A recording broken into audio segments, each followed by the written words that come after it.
আশেপাশের লোক তো ভালো না, সরকার ভালো হইতে পারে, সরকারের আশেপাশের লোক ভালো না।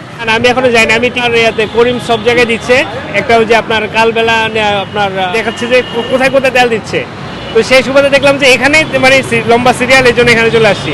এখন যদি এখানে আরেকটু দাঁড়িয়ে হয় চলে যাবো করিম সেন্স, ওই আপনার ইত্তেফাক মোড়ে মতিঝিল চলে যাবো। এই ব্যাপারটা হচ্ছে যে এখন তো 2 দিন বন্ধ ছিল, বন্ধের কারণে হচ্ছে ডিপোগুলো বন্ধ ছিল, যার কারণে আপনার এই সংকটটা তৈরি হচ্ছে। আসলে এটা থাকবে না, এখন দাঁড়াই আছে 40 মিনিট। আর ওই তো লাইন তো দেখতেছেন, মোটামুটি মনে করেন যে 1-150 গাড়ি আমার সামনে পাবো।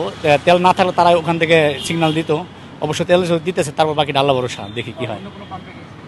হ্যাঁ, কয়েকটা পাম্পে গিয়েছিলাম, 5-7টা পাম্পে গিয়েছিলাম, তো সব পাম্পে বন্ধ। রাজারবাগে গিয়েছিলাম, রাজারবাগে 200 টাকার ওখান থেকে ওখানে দীর্ঘ লাইন, এখানে একটু বেশি দিচ্ছে, মানে 600 টাকা তেল দিচ্ছে 5 লিটার, এই জন্য এখানে দাঁড়ায় আছি। 1.5 ঘন্টা যাবত দাঁড়িয়ে আছি, যদি ইনশাল্লাহ পাই আর কি, আল্লাহ যদি মিলায়। সব পাম্পই বন্ধ, মানে কালকে অনেক ঘোরাঘুরি করছি, পুরা তেল মনে করেন নাই বলতে চলে, আর কোনো জায়গায় কেউ দিচ্ছে না। এটা কি রাষ্ট্রীয় কি নতুন করে কোনো রকম সিন্ডিকেট শুরু করছে, আল্লাহ ভালো জানে।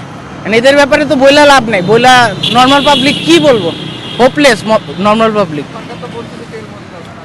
সরকার বললেও কি আর কিছু বলার নাই এদের কথা, আল্লাহ হেদায়েত যেদিন করব, আল্লাহ হেদায়েত এদের করে নেই, ইনশাল্লাহ করব একদিন।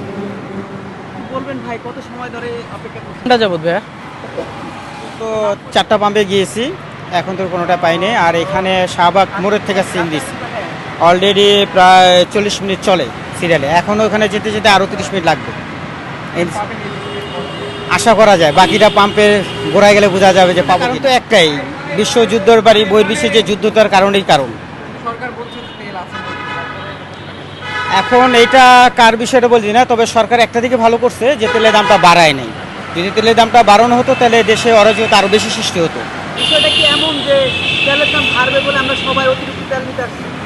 না, আমার সবাই এটা চিন্তা করে ধারণা করতেছে, কিন্তু আসলে এটা করাটা ঠিক না। আমরা যদি ঠান্ডা মাথায় এইভাবে যদি মেনটেন করে চলি, নিজের দেশ নিজের সবার করে চলতে হবে, মেনটেন করে চলতে হবে, আর নয়তো দেশে অরাজকতা একটা সৃষ্টি হওয়ার ভাব